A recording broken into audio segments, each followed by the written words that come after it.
Thank you for being here again. We have James Cross with us today. He is a director at the BBC Creative, an inside creative agency, which we believe whose ambition is to be the world's best broadcaster. Is that right, James? Well, yeah, we're an in-house agency, advertising agency within the BBC. Our ambition is to be the best agency in the world for the best broadcaster in the world, or something like that. Wow, those are pretty heavy words. Yeah. So I'm eager just to hear your story. Why don't you begin on that path? Tell us what happened. Sure. I mean, it's a lofty ambition, but I think we always believe at BBC Creative, and I think this is what attracted me to BBC Creative, is that why wouldn't you try and be the best in the world at what you do? Why don't you look at what everyone else is doing and try to beat it? And that's our ethos. And 99 times out of 100, we don't produce the best work in the world, but we have a good go. We really try, and then every so often we kind of hit a home run and we do something good and worthwhile. So it's going well. BBC Creative is about 5 years old. As I say, we exist within the BBC. So the BBC being such a sort of huge broadcaster, there's so many facets to the business. So it is like working at the best agency in the world, in my view, in terms of the briefs and the opportunities we get.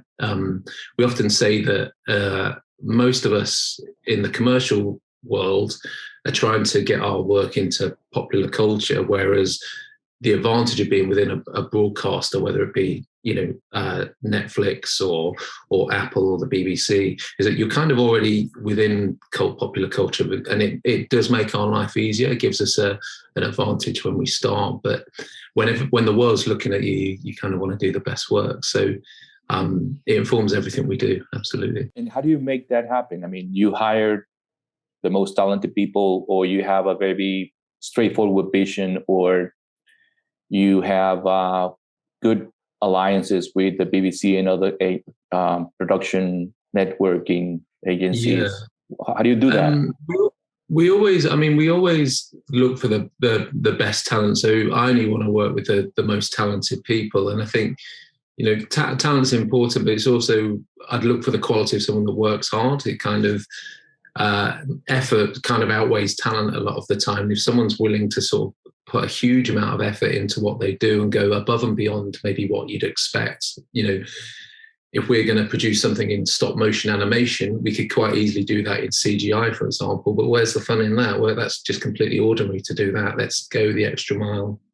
But we absolutely go in search of the best people we believe for that job.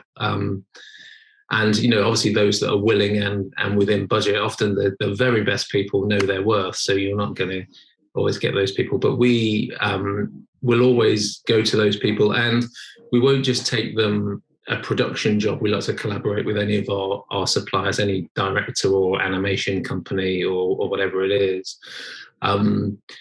We kind of, I believe you should let other people make you look good. It's not, I'm not the expert in animation, but I'm going to hire someone who's an expert in animation. So I'm going to let them be an expert in animation. I'm going to have a point of view, but I'm certainly not going to tell them what it is. And I think that relationship of allowing people to express themselves and do the things they want to do, and, push themselves. And, I love it. And we all thrive off each other that way.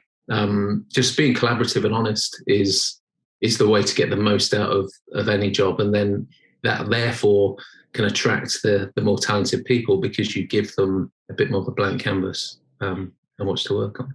Okay, so your agency works to broadcast or work in the marketing of the BBC, and you work with material that the BBC decides is the one that wants to, broadcast to the whole world. And it's not something you decide. I mean, they just give you the material, or they give you the subjects that you have to work on.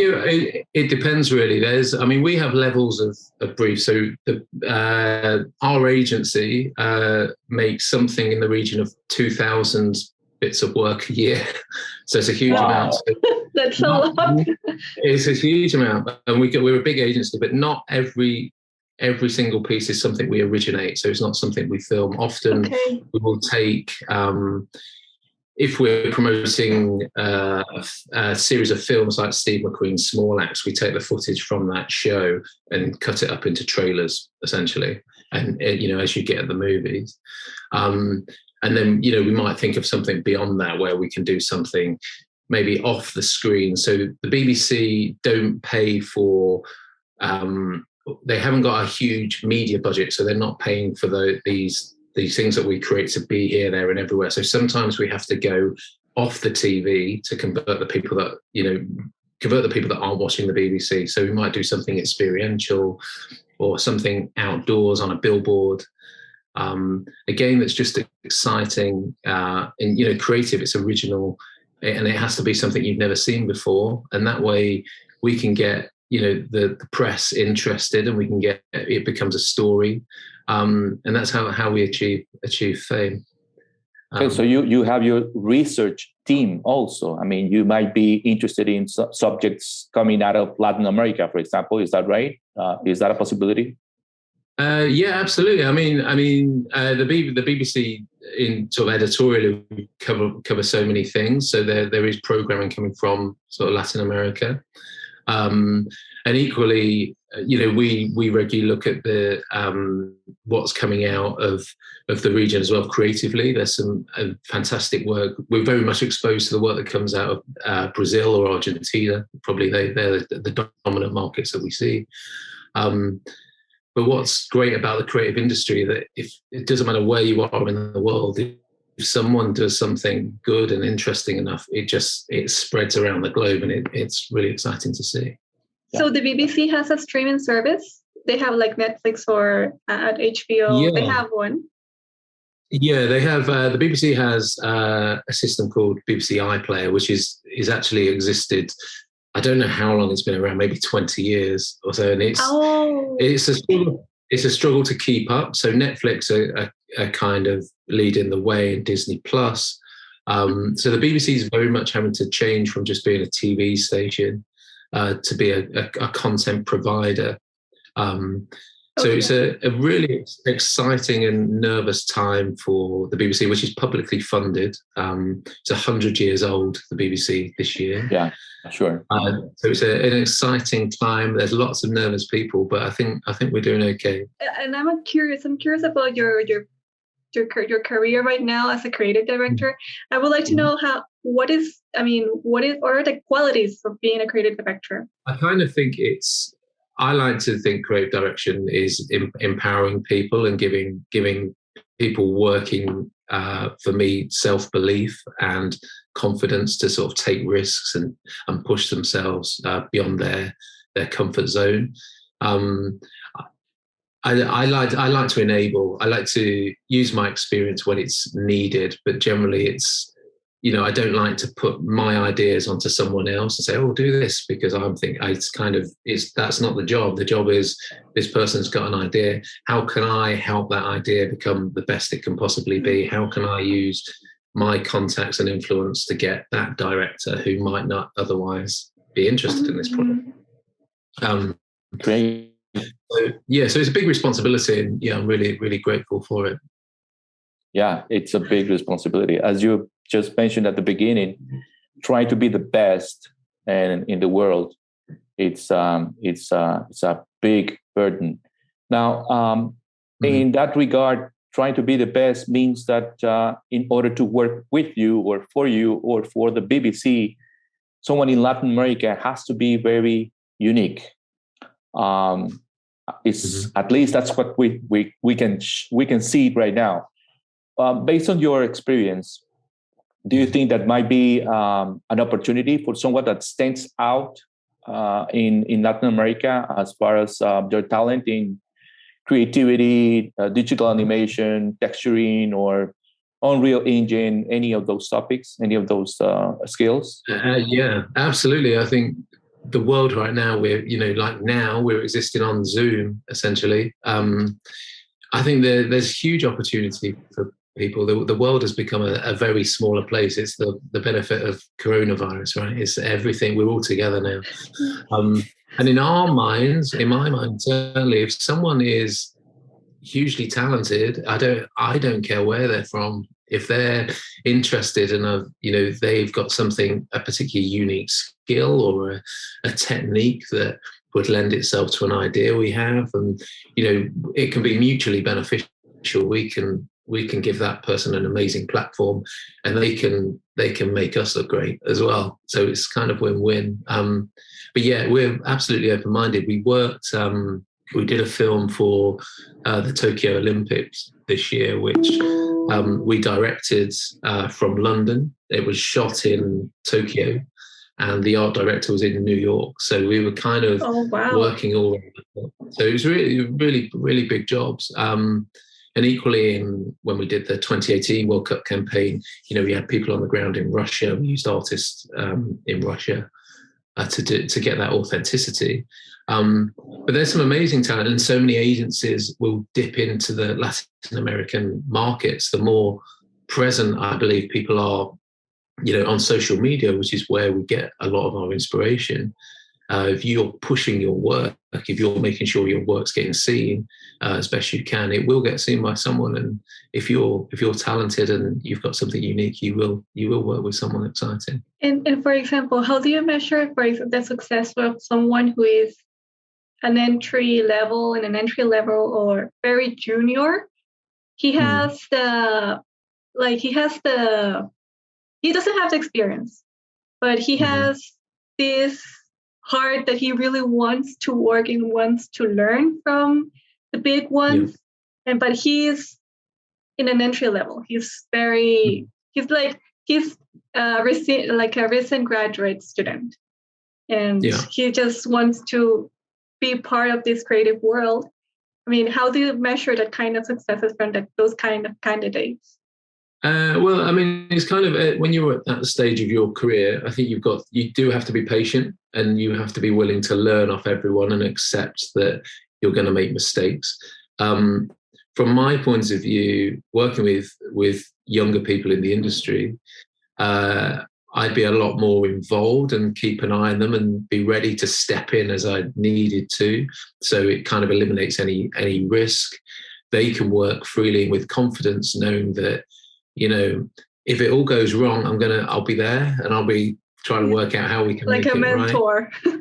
Yeah, kind of. It's really important to do that, because this industry, now that we are existing largely in this online Zoom world, it's really important to bring the younger generations through and encourage, and because we're not necessarily sat in the same office anymore, where I can walk over to your desk, say, what are you doing? Show me this, let's do that. Because those chats are just not there anymore. That interaction is just not there. So, I'm very, very conscious of people's experience, but as a job of a creative director, it's just to be there, and I will catch you if you fall over. It's kind of that, and that I hopefully breeds confidence for that person to do what they're good at. Small businesses here in Latin America, they are a creative agency, and they are just beginning their new steps. How they could present the work, or what are the good ways to present the work to internal companies or executives that really want to see the work done from that agency, or how to present it? I like the pitching thing. Well, I mean, whenever you present, you're doing it you need to do it with confidence in what you're doing, and you need to be prepared. I think it's easy to say, but if you believe that what you've done is an amazing thing, then people will see it. They will see your passion. If you're not convinced it's the best thing in the world, I find it very hard to present something I don't think's that good. And I think often people can tell, and the confidence goes. So again, you've got to. It's all that.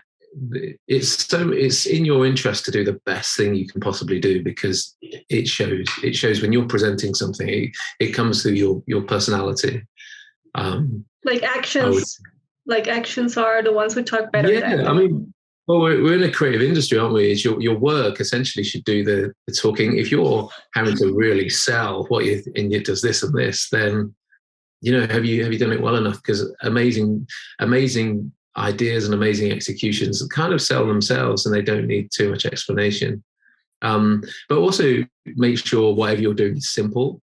I believe an idea is you can only express an idea in a single sentence. If you're using several sentences to explain your idea, it might not be an idea that's working. It's maybe not simple enough.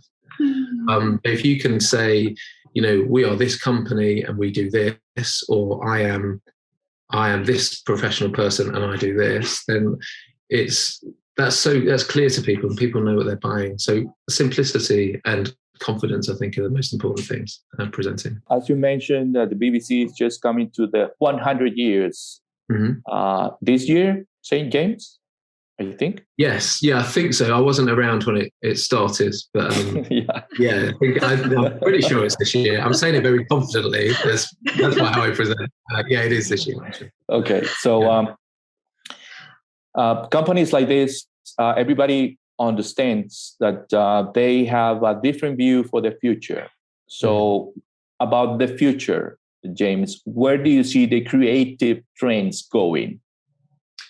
I think obviously we're in a world where content is so accessible, and therefore it's a very saturated market. There are so many suppliers. What the BBC really concentrate on in terms of their content is the pure quality. The quality of what you do really stands out and sets you apart.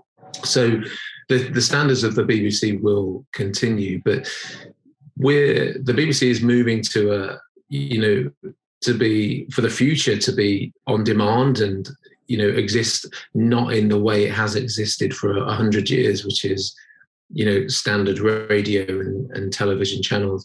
It's about being trusted as well. I mean, the trends in broadcast is such a exciting industry because it's moving all the time, but on demand is certainly where the BBC's major investment is at the moment. Actually, what you're saying is content is king and will always be, right? Yeah, I could have said all that really quickly. Just content is king. Yeah, absolutely. It really is, and it's why the BBC is able to export certain shows like Peaky Blinders, for example, around the world. Oh yeah, yeah. And it has successes in that respect, but then Netflix invests hugely in what they do. Amazon are investing, Apple are investing, Disney are investing. It's a tough market, but I believe the BBC is shaping itself to compete and still be relevant in 20, 30 years time. Yeah, of course. Well, James, we are almost in the end of the podcast, and we like you to give us like some final words for our Latin American community that they have their own businesses, or they are creative directors like you, and they want to step ahead or give one more push to their career journey in these new ways. I would say don't compromise on your values in terms of try and be the best. You never in this industry, you never stop learning, and you're never the finished product. I'm a creative director, but I'm still learning every day. I learn more off the younger people in the industry than I do the older people. And I think it's very important to sort of get yourself out there. If you're done something amazing, just share it with the world, because we will see it, and be aggressive in your self-promotion, because it will pay off eventually. You'll get noticed, and then everything happens. But if you're following your passion, then you're doing everything right.